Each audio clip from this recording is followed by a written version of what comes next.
Integridad y Sabiduría se complace en presentar desde Santo Domingo, en la República Dominicana, la octava sesión de la Conferencia por su Causa 2013. El poder de su palabra. En esta ocasión, los dejamos junto con el pastor Steven Lawson y la charla titulada Traed el libro, en su tercera parte. Sean todos bienvenidos. Bueno, parece como si hubiéramos comenzado la conferencia y ahora aquí estamos en el último día y espero que el Señor haya guardado lo mejor para el final. Hemos estado viendo juntos Nehemías capítulo 8 y quiero que veamos una vez más este capítulo 8 de Nehemías.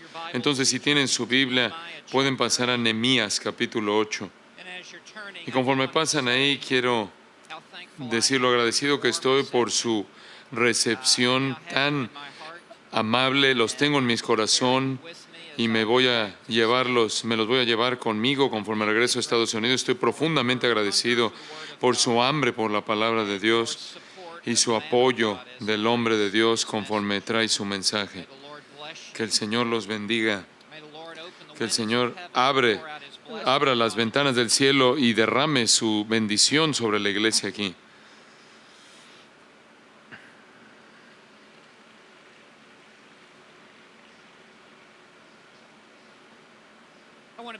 Quiero comenzar leyendo en el versículo 5. Nuestro enfoque en esta última sesión será en los versículos 5 al 12, las cuales serán las consecuencias de la predicación bíblica. Pero quiero comenzar leyendo ahí en el versículo 5. Abrió pues Esdras el libro a ojos de todo el pueblo, porque estaba más alto que todo el pueblo. Y cuando lo abrió, todo el pueblo estuvo atento. Bendijo entonces Esdras a Jehová, Dios grande. Y todo el pueblo respondió, amén, amén, alzando sus manos, y se humillaron y adoraron a Jehová inclinados a tierra. Al final del versículo 7 dice que todos estos levitas que estaban dispersos entre el pueblo, que proyectaban la voz de Esdras. Los levitas hacían entender al pueblo la ley, y el pueblo estaba atento en su lugar. Y leían en el libro de la ley de Dios claramente y ponían el sentido de modo, literalmente eso significa explicando para poner el sentido, para dar el sentido, de modo que entendiesen la lectura. Y Nehemías, el gobernador, y el sacerdote Esdras, escriba, y los levitas que hacían entender al pueblo, dijeron a todo el pueblo, día santo es a Jehová nuestro Dios. No os entristezcáis ni lloréis, porque todo el pueblo lloraba oyendo las palabras de la ley. Luego les dijo, id, comed grosuras y bebed vino dulce y enviad porciones a los que no tienen nada preparado, porque día santo es a nuestro Señor. No os entristezcáis, porque el gozo de Jehová es vuestra fuerza.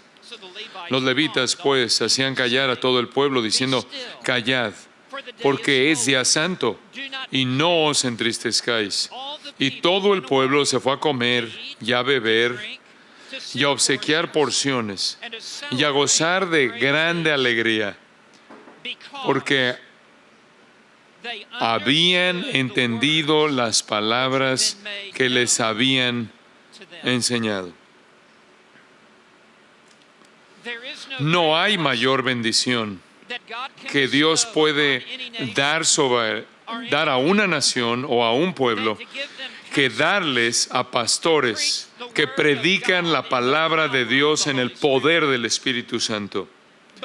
Pero al mismo tiempo, no hay una maldición más grande que pueda caer sobre una nación o sobre cualquier pueblo que entregarlos a líderes espirituales que son los líderes ciegos que guían a los ciegos. La maldición más grande que puede recibir cualquier país es ir a la casa de Dios, pero no oír la palabra de Dios. La maldición más grande es sentarse en la casa de Dios, pero en lugar de oír la palabra de Dios, escuchar las imaginaciones vanas de los hombres y oír las filosofías vacías de este mundo y oír las ideologías seculares del día y oír las supersticiones religiosas de la religión muerta. La maldición más grande, la religión más grande, más bien la maldición más grande que Dios puede enviarle a una nación es sujetarla a un hambre en la tierra. No un hambre de pan o agua, sino un hambre de oír la palabra del Señor. Esa es una maldición para la cual no hay remedio. El doctor Martin Lloyd-Jones, el gran expositor de Londres en el siglo pasado, afirmó: la necesidad más urgente en la iglesia el día de hoy es la verdadera predicación. Y así como es la necesidad más grande y urgente en la iglesia, es la necesidad más grande también en el mundo. El púlpito tiene el efecto más grande sobre la iglesia y la iglesia tiene el mayor efecto en el mundo. Y cuando el púlpito está mal, la iglesia lo sigue. Y entonces de manera subsecuente la iglesia da un testimonio al mundo que refleja al púlpito. Si un avivamiento va a llegar a la iglesia, debe ser precedido por un avivamiento en el púlpito. A donde va el púlpito, ahí va la iglesia. Ninguna iglesia puede elevarse por encima de la predicación de la palabra. Cuando el púlpito es fuerte, el pueblo de Dios es fuerte y florece.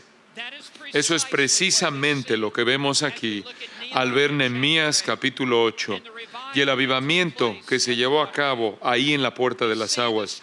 Vemos la predicación fuerte de la palabra y conforme la palabra es predicada, trae un resultado fuerte en las vidas de la gente. Es esta predicación fuerte bíblica la que Dios usó para traer este avivamiento.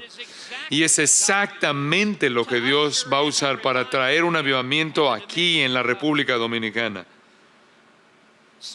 Entonces, ¿cuál fue el efecto de este tipo de predicación en las vidas de la gente? ¿Qué es lo que la predicación expositiva produjo en el pueblo de Dios? ¿Cómo fue usado en sus vidas? Eso es lo que descubriremos en los versículos 9 al 12.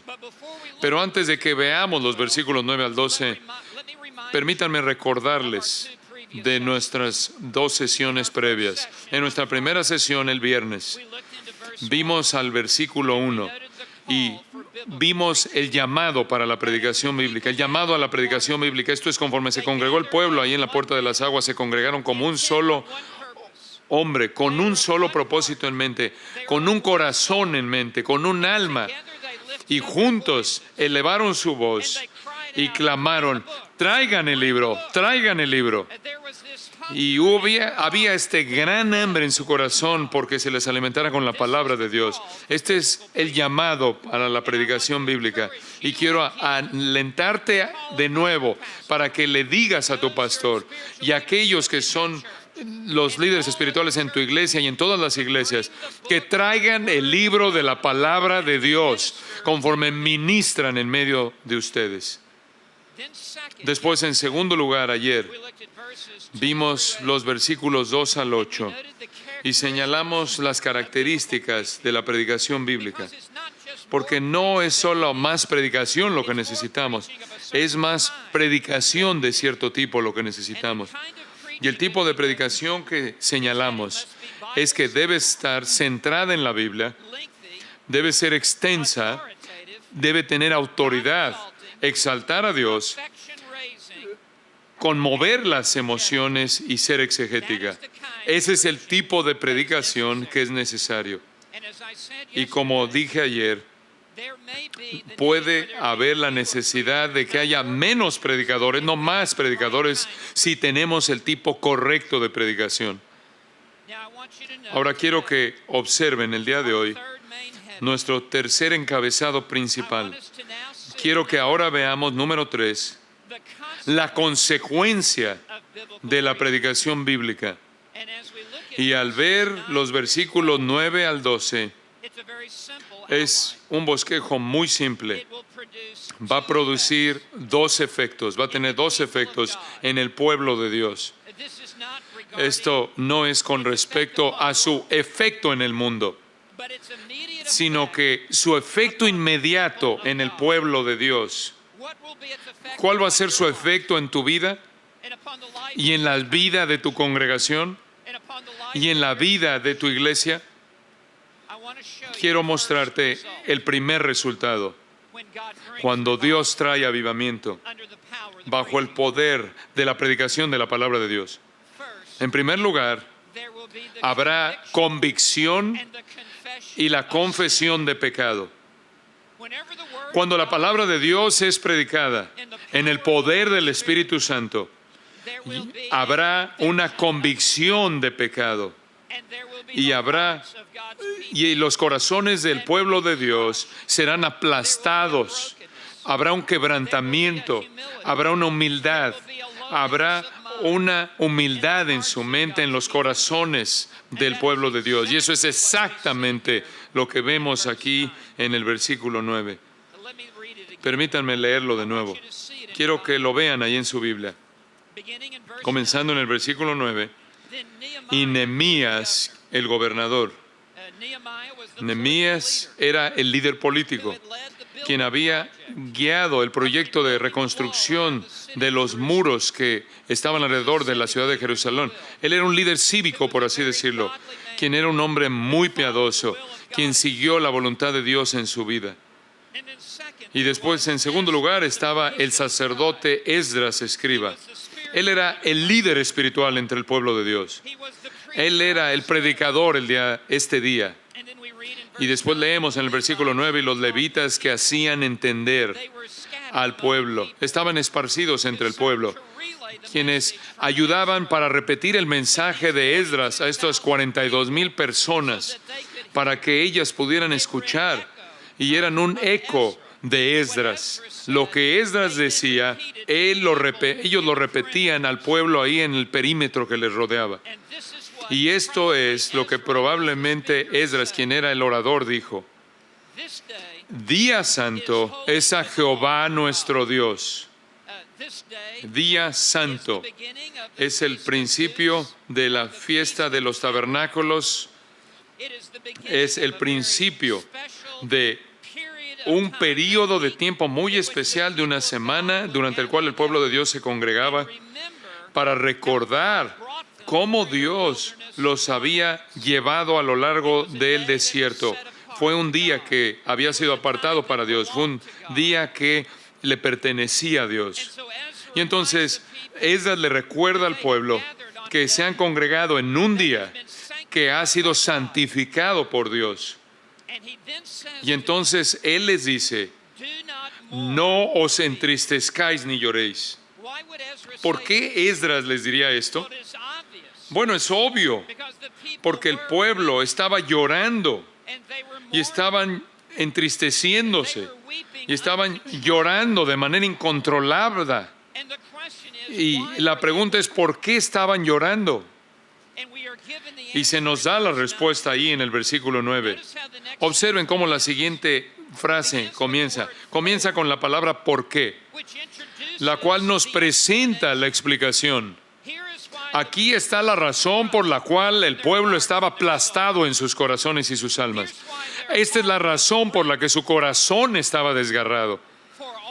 Porque todo el pueblo, refiriéndose a esta inmensa multitud, no solo unos cuantos entre ellos, sino toda la multitud de miles de personas, todo el pueblo lloraba oyendo las palabras de la ley. Las palabras de la ley. Cuando ellos oyeron la palabra de Dios siendo leída y explicada, inmediatamente estuvieron conscientes de su pecado.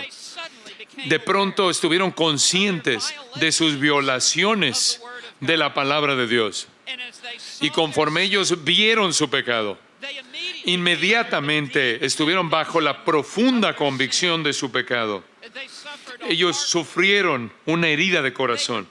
Estaban devastados, estaban abrumados, aplastados, porque de pronto ahora tienen un conocimiento de su pecado, porque la palabra de Dios claramente les ha mostrado su pecado.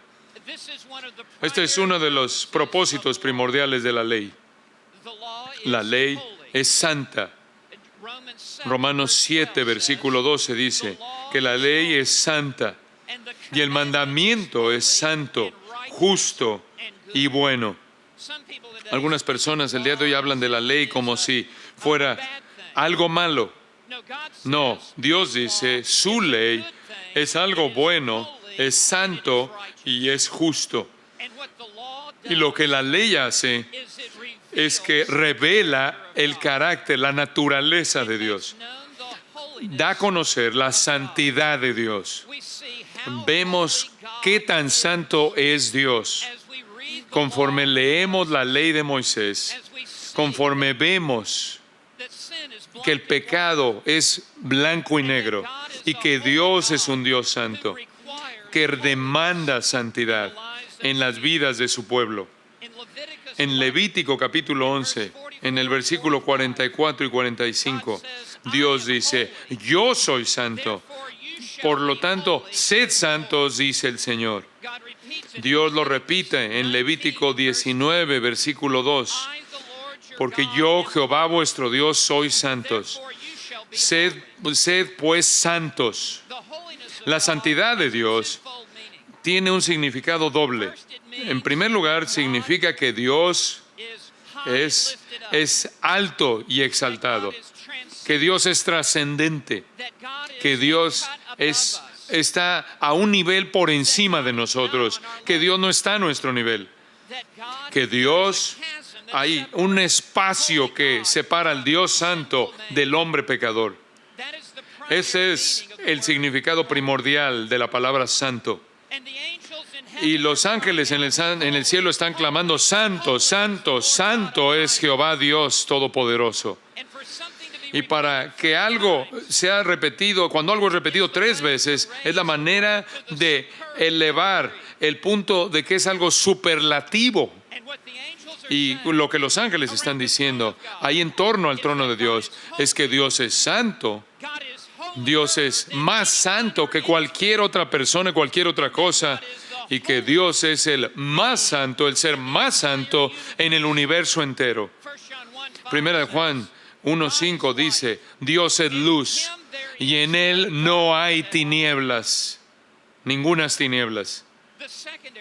El significado secundario de la santidad de Dios habla de la perfección moral de Dios, que Dios es moralmente perfecto, impecable, que todo en Dios es perfecto.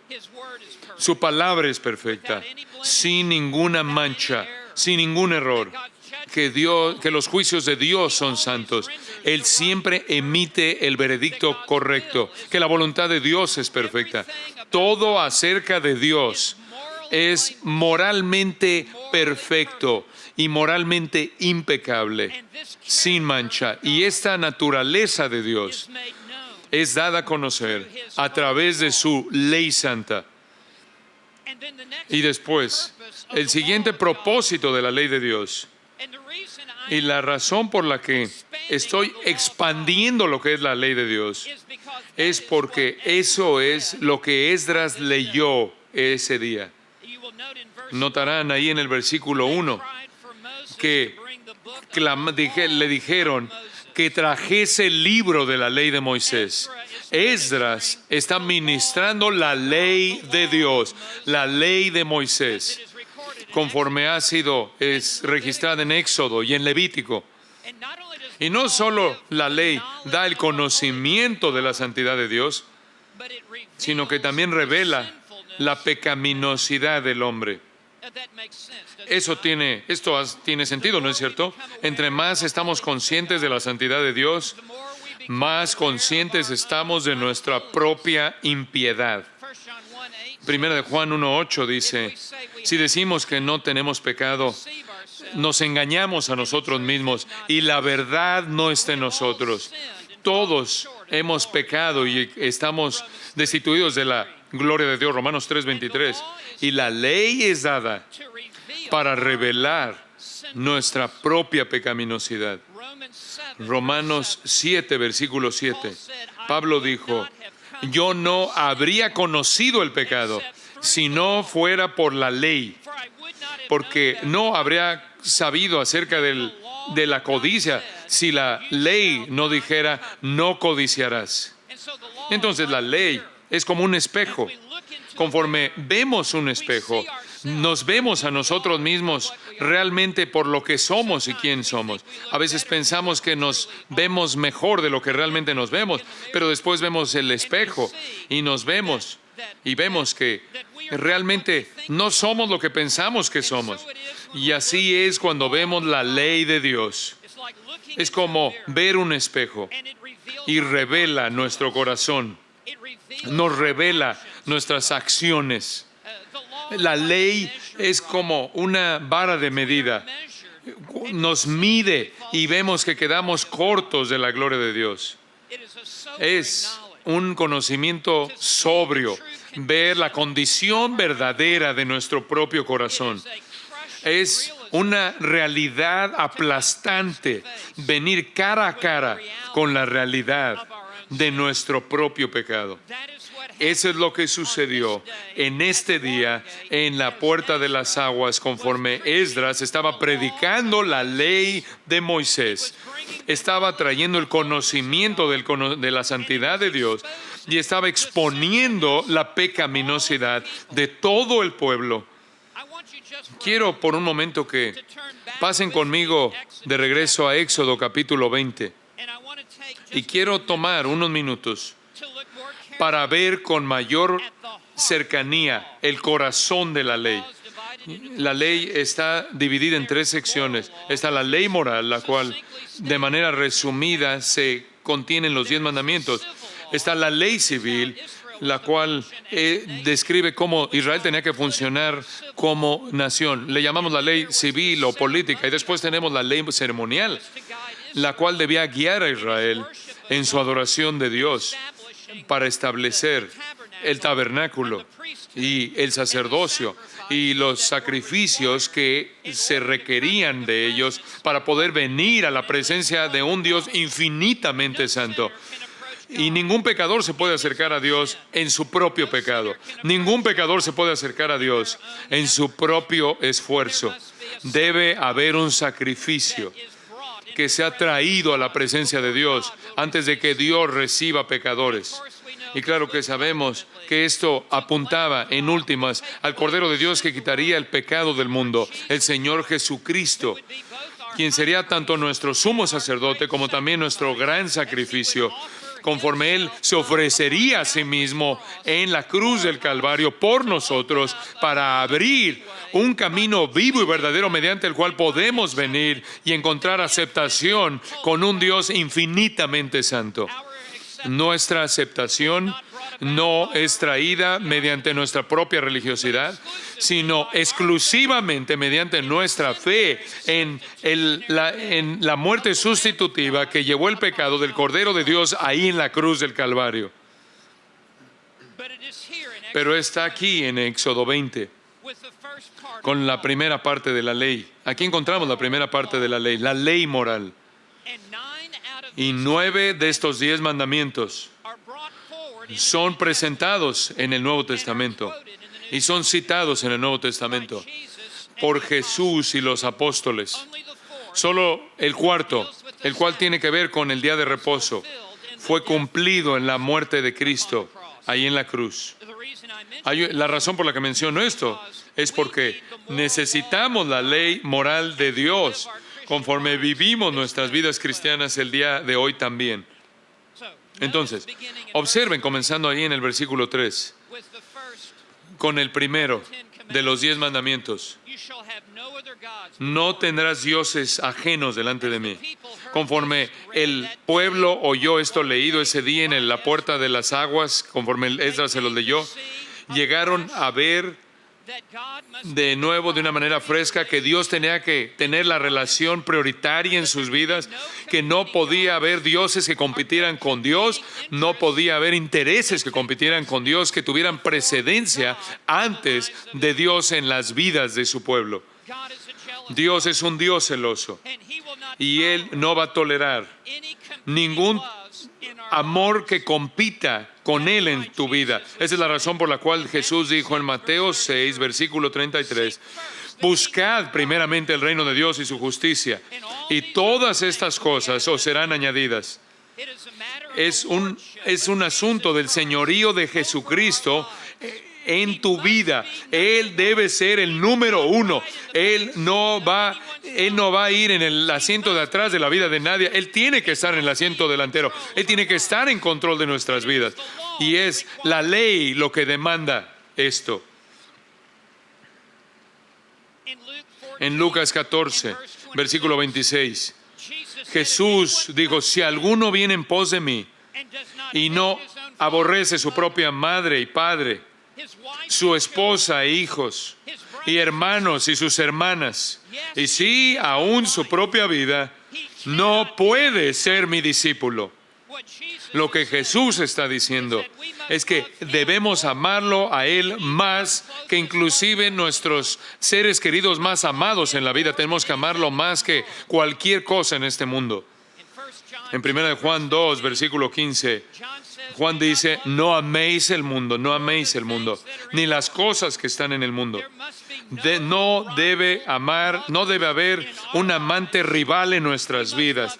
Debemos amar a Dios con todo nuestro corazón, toda nuestra alma, toda nuestra vida, toda nuestra fuerza y mente. Eso es lo que la ley demanda. Y eso es lo que la ley demanda el día de hoy en tu vida y en mi vida.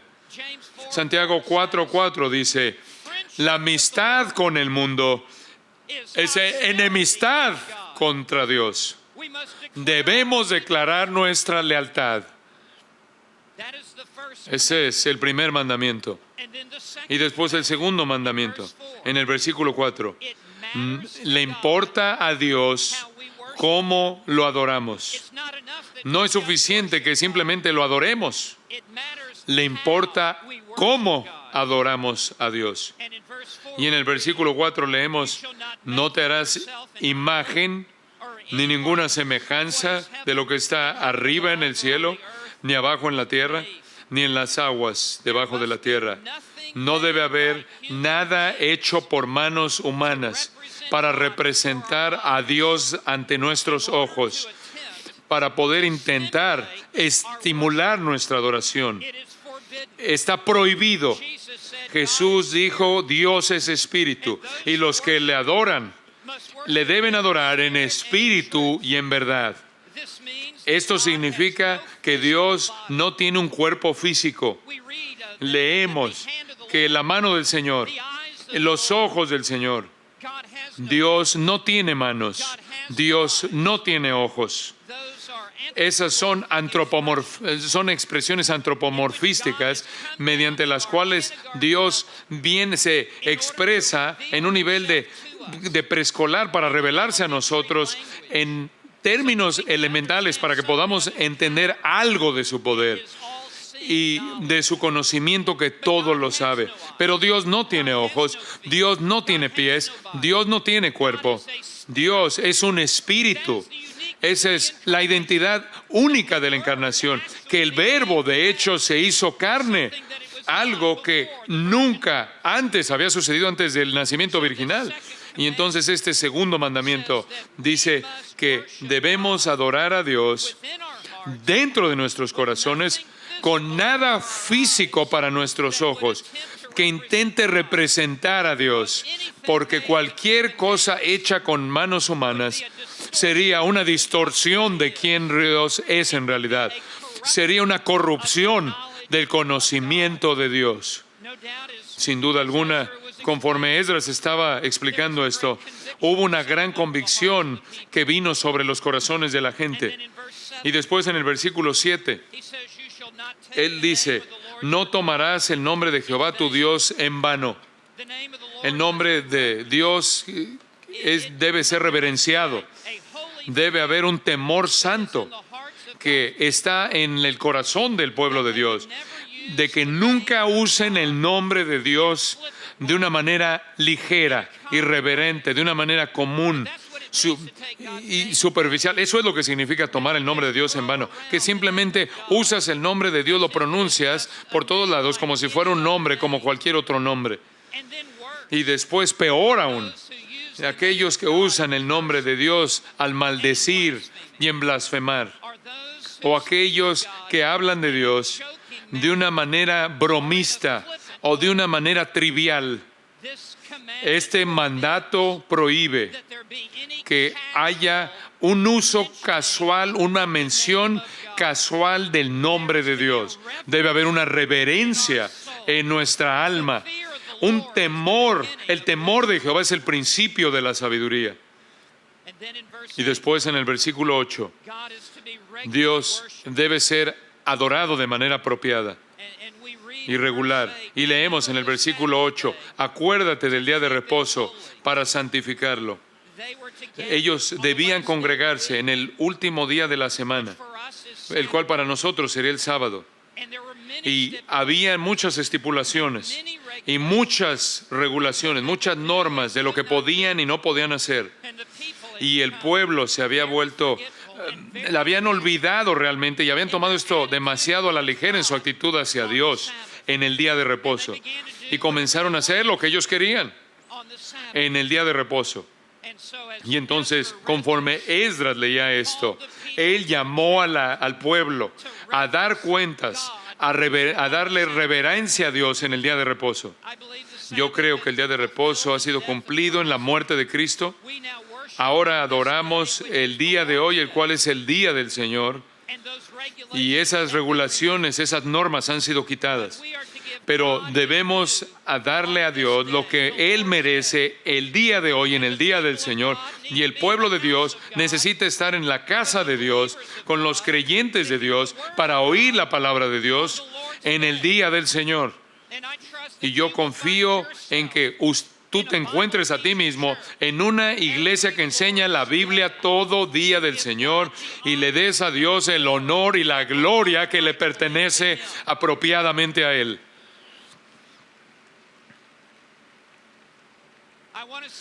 Quiero volverlo a decir. No es tu día, es el día del Señor. Y debemos darle a Él el día. Ahora, comenzando en el versículo 12 y extendiéndose hasta el versículo 17, encontramos los últimos 6 mandamientos. Los primeros 4 son verticales y definen nuestra relación con Dios.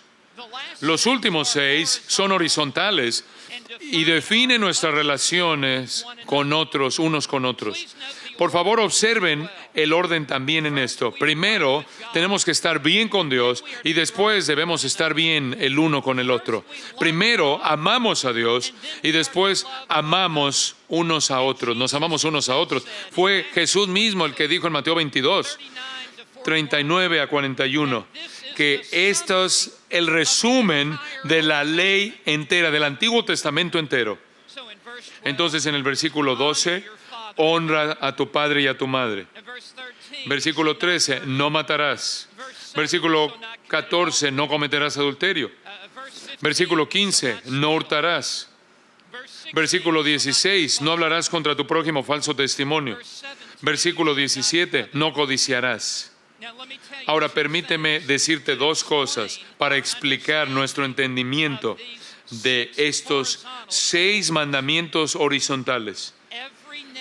Todo aspecto negativo que es presentado como no harás algo, implica lo positivo en la dirección contraria. Por ejemplo, cuando él dice, no cometerás adulterio, se implica que debes amar a tu cónyuge, debes amar a tu cónyuge. Cuando dice, no hurtarás, se implica que debes trabajar duro por el sudor de tu frente y ganarte la vida de manera honesta. Cuando dice, no hablarás contra tu prójimo falso testimonio, se implica que únicamente hablaremos la verdad y hablaremos palabras de edificación. Cuando dice, no codiciarás, se implica que estaremos satisfechos en cualquier circunstancia en la que nos encontremos. Esto escudriñó el corazón del pueblo conforme se les explicó esto. Y lo que añadiría yo acerca de la ley es que todo mandamiento que llama a una acción de obediencia para poder buscar la santidad implica una actitud correcta detrás de esa acción. Jesús aclaró esto de manera explícita en Mateo capítulo 5. En otras palabras, cuando dice no matarás, se implica que no, en tu corazón tú no lo harás. No habrá odio en tu corazón hacia otra persona. Que tú tendrás amor en tu corazón. Cuando dice no cometerás adulterio, lo que se implica es que en el corazón no hay lujuria. Jesús claramente explicó esto. Entonces, esto entra a las profundidades de nuestro corazón a tal manera, conforme la ley es presentada y explicada y dada a conocer. Y qué parte tan necesaria es de su vida espiritual y qué parte tan necesaria es de nuestra vida espiritual, no solo para ellos, sino también para nosotros, que regularmente estemos en la ley de Dios y veamos la santidad de Dios y veamos la santidad que Él demanda de nosotros y veamos el pecado expuesto y exhibido en nuestras vidas. Pablo nos dice en el libro de Gálatas que la ley debe ser un tutor, un ayo, un maestro, que nos lleva de la mano y nos lleva al Señor Jesucristo para que encontremos a Cristo y encontremos perdón en el Señor Jesucristo. Y es la ley la que debe estar llevándonos e impulsándonos a buscar la gracia y a buscar perdón del Señor Jesucristo.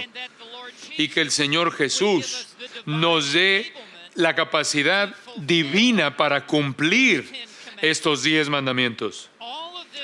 Todo esto era lo que se estaba llevando a cabo en este día conforme Esdras ministraba la palabra de Dios. Pero conforme lo hacía, exhibió el pecado de la gente. Y había pasado mucho tiempo desde que la ley de Dios había sido dada a conocer a ellos como fue en este día. Y de pronto sus corazones están cautivados con la convicción de pecado, conforme Esdras está explicando la ley de Moisés. Es algo asombroso. Los partió en dos el ver su propio corazón y su vida como Dios las ve.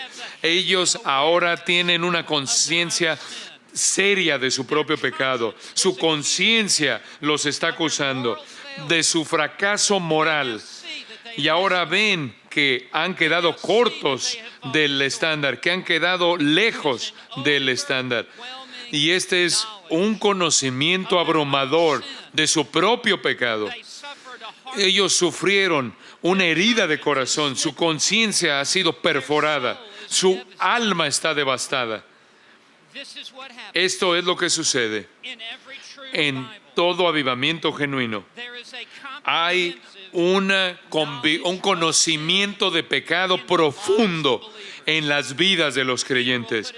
Pedro lo expresó de esta manera, que el juicio comienza en la casa de Dios. Y eso es lo que está sucediendo aquí. Ellos ahora llegan a una conciencia aguda y profunda y dolorosa de pecados que prácticamente han metido debajo de la alfombra por mucho tiempo.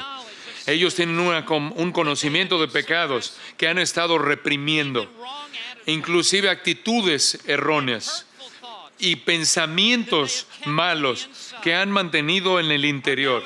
y ahora han sido exhibidos y traídos a la luz y ahora están conscientes de ellos. Los pecados que ellos han estado cometiendo los han hecho insensibles a la santidad de Dios. Y ahora de pronto la sensibilidad ha regresado y de pronto todo ha sido revelado y está abierto. Esto es lo que la predicación poderosa bíblica hace. John Piper dice, la predicación poderosa es como la cirugía.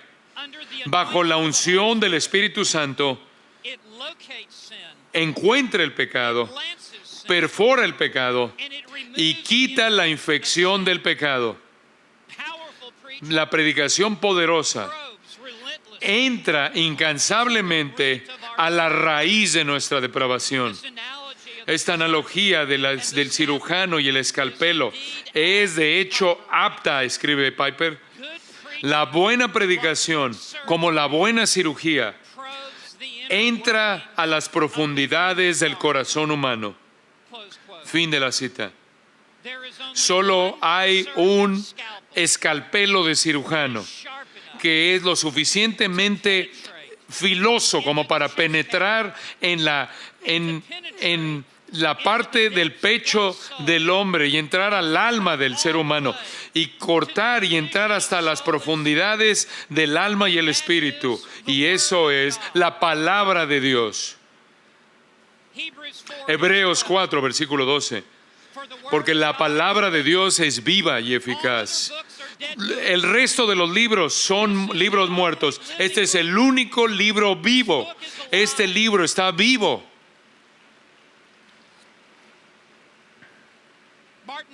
Martín Lutero dijo, este libro tiene pies, corre atrás de mí. Este libro tiene manos, me agarra. Este es un libro vivo. He leído otros libros. Este libro me lee a mí. Y este libro me revela. Me revela a mí.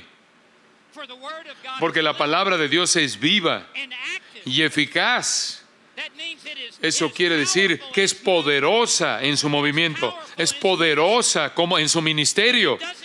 No nada más se sienta y se queda ahí, sino que está muy activa. Y es más cortante, es más filosa que cualquier espada de dos filos. Esto quiere decir que no hay un capítulo que no tenga filo en este libro. No hay versículos en este libro que no tengan filo. Todo versículo es tan filoso como una navaja y corta en ambos sentidos. Tanto salva como también condena. Consuela al afligido, pero también aflija al confortado. Es más cortante que toda espada de dos filos y penetra hasta el alma y el espíritu y las coyunturas y los tuétanos. Esto quiere decir que no nada más nos hiere a nivel de carne, sino que entra hasta la médula de nuestro ser, en donde están nuestros pensamientos más profundos y nuestros motivos más profundos y nuestras actitudes más profundas. Y puede juzgar, preside sobre nuestras vidas. Prácticamente es la corte que juzga nuestra vida y emite el veredicto divino sobre nuestras vidas. Y puede juzgar los pensamientos y las intenciones del corazón. Eso es lo que este libro hace. Y aquellos pecados que han estado ahí yaciendo en la profundidad de mi corazón, en la parte más baja de mi corazón, como lo que está en la parte más baja del océano, de pronto está bajo la predicación de la palabra de Dios y es llevado a la superficie. Y cuando lo veo y cuando yo soy perforado por ello, hay gran lloro y tristeza por mi fracaso delante de Dios. Sin esta convicción de pecado, Sin este arrepentimiento, sin este volvernos de nuestro pecado, nunca puede haber algún avivamiento. El único avivamiento real es un avivamiento del Espíritu Santo que usa las Sagradas Escrituras y que trae santidad personal en las vidas del pueblo de Dios. Y lo que se implica aquí, cuando dice, no os entristezcáis y no lloréis, Esdras entiende que la ley de Moisés ha llevado a cabo su obra y ha exhibido el pecado y ha traído convicción de pecado. Y se implica que en su lloro y en su tristeza, el pueblo ha confesado su pecado y ha reconocido su pecado a Dios y se han vuelto de su pecado a Dios y que han hecho las cosas bien con Dios, han corregido sus caminos delante de Dios. Esto es precisamente como Jesús comenzó el más grande sermón que jamás predicó. Pasen conmigo, si son tan amables, a Mateo capítulo 5. Mateo capítulo 5, el cual es el principio del Sermón del Monte. El gran Rey del cielo, el Señor Jesucristo, el más grande de todos los expositores, el que es la verdad encarnada, ahora comienza a predicar la palabra. Pero antes de que Él explica la palabra, Él comienza en el versículo 21, Él da lo que se refiere a las bienaventuranzas. Estas bienaventuranzas son demandadas, se requieren. Estas primeras 4 se requieren de toda persona que entra al cielo, al reino de los cielos. Estas primeras 4 bienaventuranzas definen la puerta estrecha que lleva a la vida. Y todas estas bienaventuranzas deben ser características de nuestras vidas como cristianos durante el resto de nuestra vida cristiana. Por favor, observen cuál es la número 1 y la número 2. En los versículos 3 y en el versículo 4. Esto es para todo creyente. En el versículo 3. Bienaventurados los pobres en espíritu, porque de ellos es el reino de los cielos. Él no está diciendo bienaventurados los pobres en dinero. Él no está diciendo bienaventurados los pobres en cosas físicas. Él está diciendo bienaventurados los pobres en espíritu. Esto es en la profundidad de su corazón, en el interior. Hay muchas palabras que se usan en el idioma griego para hablar de pobreza. Esta es una palabra griega que se refiere a los más pobres de los pobres. No a alguien que tiene poco, sino a alguien que no tiene absolutamente nada. Alguien que está en el punto de ser un mendigo, que debe extender una mano vacía y depender de la misericordia de otra persona para que le provea lo que necesita de manera desesperada. Y retrata el lugar en el que todos debemos estar. En mis manos no traigo nada, simplemente a tu cruz me aferro. Bienaventurados los pobres en espíritu. Así es como entramos al reino y así es como debemos continuar en el reino. ¿Acaso Jesús no dijo en Juan 15, versículo 5, separados de mí, nada podéis hacer? Eso es pobreza espiritual. Pero no es suficiente reconocer esto. No es suficiente meramente reconocerlo. Observa la segunda bienaventuranza. Bienaventurados los que lloran. Esta palabra que se usa para llorar es el lloro de alguien que está llorando por la muerte de un ser querido. Es lamentarse y tener duelo y llorar a gritos. Es llorar por la pobreza espiritual de uno. Que debemos estar continuamente siendo aplastados por dentro por nuestra necesidad de gracia. Debe haber esta tristeza piadosa por nuestro propio pecado. que nosotros aún como creyentes nunca pequemos de una manera ligera, que nunca nos riamos de nuestro pecado. ¿Cómo podríamos reírnos por aquello que crucificó al Señor Jesucristo? Debemos llorar y debemos estar tristes por nuestro pecado. Esto es lo que sucede en el avivamiento. La máscara es quitada. Somos desnudados frente a un Dios santo. Nuestro pecado es exhibido y cuando nos vemos a nosotros mismos en carnalidad, hay un lloro y una tristeza que ya debe llevarse a cabo y una confesión de nuestro propio pecado y arrepentimiento piadoso. Pero dejamos nuestro pecado y cuando lo dejamos, como dice Hebreos 12:14, dice, comenzamos a buscar la santidad y estamos de regreso en el camino. Santiago 4, versículo 9, dice, afligíos y lamentad y llorad. Vuestra risa se convierte en lloro y vuestro gozo en tristeza. Ahora nosotros como el pueblo de Dios debemos llorar ante nuestro pecado, por nuestro pecado que ha violado la santidad de Dios. Debemos llorar por nuestro pecado que clavó a Jesucristo en la cruz. Debemos llorar por nuestro pecado que entristece, que aflige al Espíritu Santo, que contrista al Espíritu Santo que está en nosotros. Debemos llorar por nuestro pecado, que nos hace tan impotentes en nuestro testimonio y en nuestra adoración. Esto es lo que se lleva a cabo en el avivamiento.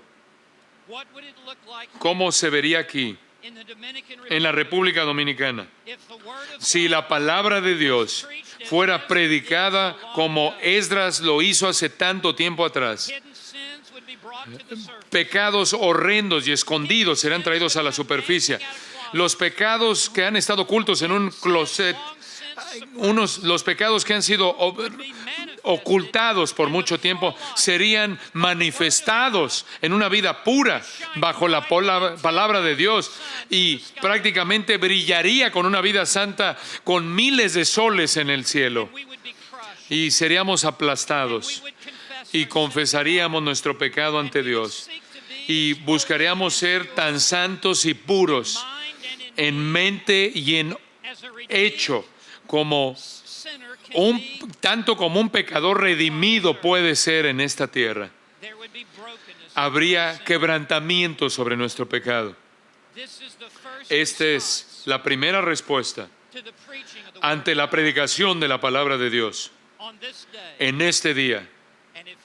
Y si nosotros vamos a ver un movimiento semejante por parte de Dios entre las iglesias aquí en la República Dominicana, el Espíritu Santo ha venido al mundo para convencer a los hombres de pecado y de justicia y de juicio. Va a haber una convicción en nuestro propio corazón que va a llevar a nuestro arrepentimiento y a nuestra tristeza piadosa. ¿Es eso lo que Dios está haciendo en tu vida? ¿Hay esta tristeza santa en tu propia alma? ¿Dios está quitando acaso el velo y permitiéndote ver el espejo y ver tu propio corazón, ver el interior de tu propia vida? Primera de Juan 1, versículo 9. Si confesamos nuestros pecados, la palabra confesar ahí significa estar de acuerdo con Dios acerca de nuestros pecados. Si confesamos nuestros pecados, si reconocemos nuestros pecados, si nos adueñamos de nuestros pecados y asumimos la responsabilidad de nuestros pecados, Él es fiel y justo y va a perdonar nuestros pecados y limpiarnos de toda maldad. Cuando Dios trae avivamiento, la iglesia es traída a sus rodillas, es llevada a sus rodillas en humildad delante de Dios y en santidad. Estas son palabras pesadas. El que tiene oídos para oír, oiga lo que el Espíritu le dice a las iglesias.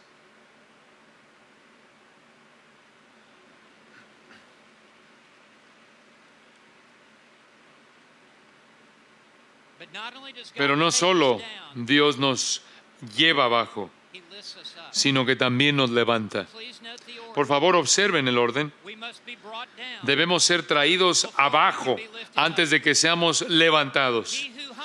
El que se humilla a sí mismo será exaltado, pero el que se exalta a sí mismo será humillado. Comenzando en el versículo 10, quiero que vean a continuación, en segundo lugar, hemos visto la confesión y la convicción de pecado. En segundo lugar, veremos a continuación la celebración en el Señor. Puedes estar diciendo, bueno, ¿qué hay acerca del gozo del Señor? ¿Qué hay acerca de la felicidad? ¿Acaso mi vida cristiana siempre debe ser un funeral? ¿Acaso simplemente camino con lágrimas de arrepentimiento? Estoy tan contento por mostrarte estos siguientes versículos, porque después de que eres quebrantado, entonces eres bendecido. Después de que somos hechos puros, entonces somos llenados de gozo. Entonces observa el versículo 10. Luego les dijo, refiriéndose a Esdras, quien era el que habló ese día, luego les dijo a esta multitud tan grande, id, comed grosuras, bebed vino dulce. Esto presenta un momento de celebración. Él les está diciendo, id, bebed, beban, coman, regocíjense. Y la razón por la que Esdras está diciendo esto es porque cuando vio el quebrantamiento genuino del pueblo por su pecado, se les tenía que decir que ya no lloraran. Llega un punto en el que el lloro debe detenerse. No tienes que continuar llorando y no tienes que seguir confesando tu pecado una y otra vez. Dios es fiel y justo para perdonar nuestros pecados tan inmediatamente como cuando confesamos nuestro pecado. Entonces Esdras está diciendo, estás limpio delante de Dios, has confesado tu pecado. Ahora es momento de que se pongan de pie y vayan y celebren. Y vayan y coman de la grosura y beban el vino dulce. Y después él dice, y enviad porciones a los que no tienen nada preparado. Ustedes los que tienen lo suficiente para comer y beber, compártanlo con los pobres para que ellos también se unan a la celebración. Para que todos coman y todos beban. Todos aquellos que han sido limpiados por Dios, que han confesado sus pecados. Él dice, porque día santo es a nuestro Señor. Este día debe ser un día de celebración. Entonces él dice al final del versículo 10, no os entristezcáis. Están entristeciéndose de más por su pecado. Y hay un punto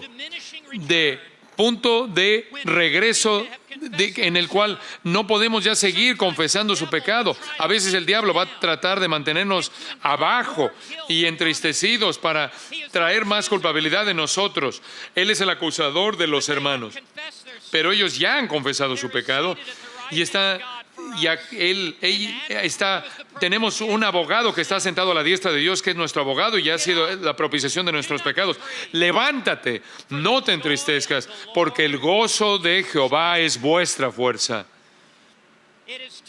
Es momento ahora de que los ríos de gozo vengan fluyendo desde tu corazón, porque tu corazón ha sido limpiado. Han sido limpiados y purificados, lavados de sus iniquidades. Ahora que el gozo venga. Esto es lo que aprendemos. Cuando el pecado entra a nuestra vida, el gozo sale. El pecado y el gozo nunca pueden estar en el mismo corazón al mismo tiempo. Cuando el gozo entra, el gozo sale. Cuando el pecado entra, el gozo sale. Pero cuando la santidad entra y el pecado sale, el gozo entra. Y el gozo regresa al pueblo de Dios. Entonces, el versículo 11. Entonces los levitas pues hacían callar a todo el pueblo, diciendo, callad, porque es día santo, y no os entristezcáis. El pueblo no podía dejar de llorar y de estar triste. Sus corazones eran tan sensibles al Señor. Y oro porque nuestros corazones no se vuelvan insensibles, sino que sean sensibles ante nuestro Dios. Que tengamos que ser tranquilizados conforme nuestras oraciones estamos confesando nuestro pecado a Dios. Entonces los levitas tranquilizan a la gente. Hubo una seguridad, una certeza que fue traída a sus corazones de que sus pecados habían sido perdonados, de que su relación con Dios había sido restaurada, de que ahora están en el camino correcto que lleva a la santidad. Qué bendición hay en el perdón de nuestros pecados por parte de Dios y en la limpieza de nuestro corazón. Escuche el Salmo 32, versículo 1. Cuán bienaventurado es aquel cuya transgresión ha sido perdonada. Este era David después de que cometió adulterio con Betsabé. Este es David después de que había cometido homicidio contra su marido Urías. Este es David después de que él había orado en el Salmo 51. Devuélveme el gozo de mi salvación. Él ahora ha sido limpiado por Dios y él ha confesado su pecado. Y David ahora tiene el perdón de su pecado por parte de Dios. Y con ese perdón, la culpabilidad ha sido quitada y el gozo ha sido devuelto. Esta es la razón por la cual David dice, cuán bienaventurado es aquel cuya transgresión ha sido perdonada, cuyo pecado ha sido cubierto. Cuán bienaventurado es el hombre a quien el Señor no culpa de iniquidad. Esto es lo que Jesús dijo. Bienaventurados son los pobres en espíritu. Felices son los pobres en espíritu. Bienaventurados los que lloran. Pero tú y yo nunca estaremos felices hasta que primero lloremos por nuestros pecados. Quiero que vean el último versículo y después terminamos. En el versículo 12. Y todo el pueblo se fue. Realmente tomaron en serio las palabras de Esdras. Después de que habían llorado y habían estado tristes por su pecado, ellos ahora salieron en el gozo del Señor, en la plenitud de la gracia de Dios.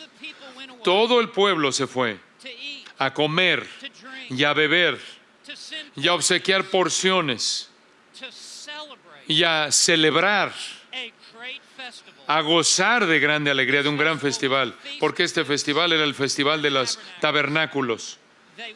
Se fueron en gozo y sin duda alguna este gozo era parte de lo que fue parte de lo que hizo que su fe fuera tan contagiosa para las naciones que los rodeaban. Conforme el gozo del Señor reinaba en sus corazones. Observen cómo el versículo 12 concluye.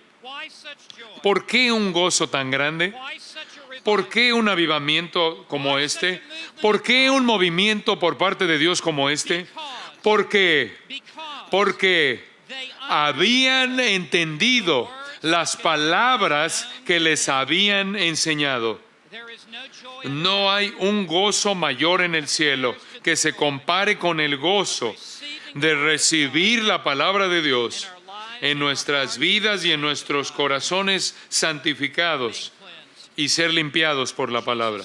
Jesús dijo en Juan 15, versículo 11, estas palabras os he hablado a vosotros, para que mi gozo esté en vosotros y para que vuestro gozo sea completo. Son las palabras de Jesús lo que hacen que nuestro gozo sea completo. Yo deseo que en este día Dios te dé plenitud de gozo, que el gozo que está alrededor del trono de Dios, el gozo de la iglesia triunfal en el cielo, sea algo del gozo que estés experimentando en este día mismo en tu vida y en tu corazón.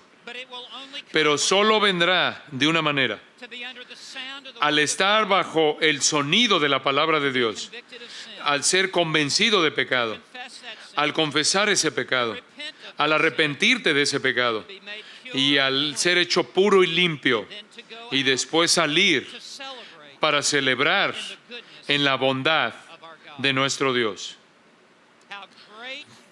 ¡Cuán grande es nuestro Dios! Martín Lutero, quien guió la Reforma en el siglo XVI, se le pidió que explicara la Reforma. ¿Cómo es posible que Europa fue volteada de cabeza? ¿Cómo es posible que reinos están tambaleándose? ¿Cómo es posible que la civilización occidental está cambiando?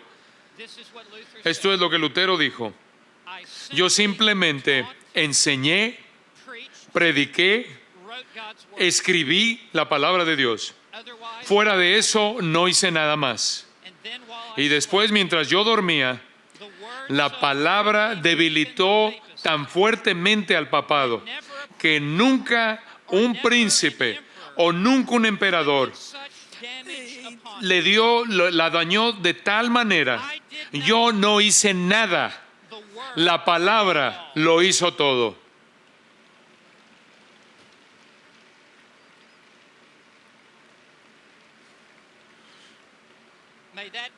Que ese sea el caso aquí en la República Dominicana. Que sea una realidad en toda Latinoamérica. Yo no hice nada. La palabra lo hizo todo.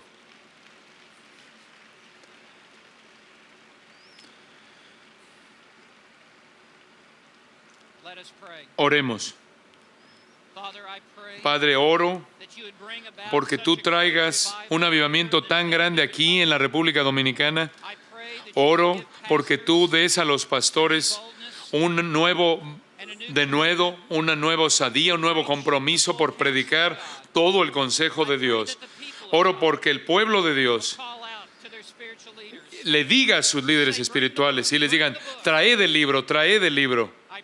Oro porque haya una nueva exposición del pecado en las vidas de los cristianos, que su pecado sea exhibido de manera nueva y haya una nueva confesión de pecado, y que la iglesia vuelva a ser pura y limpiada, y que el gozo del Señor sea la fortaleza de tu iglesia en esta tierra.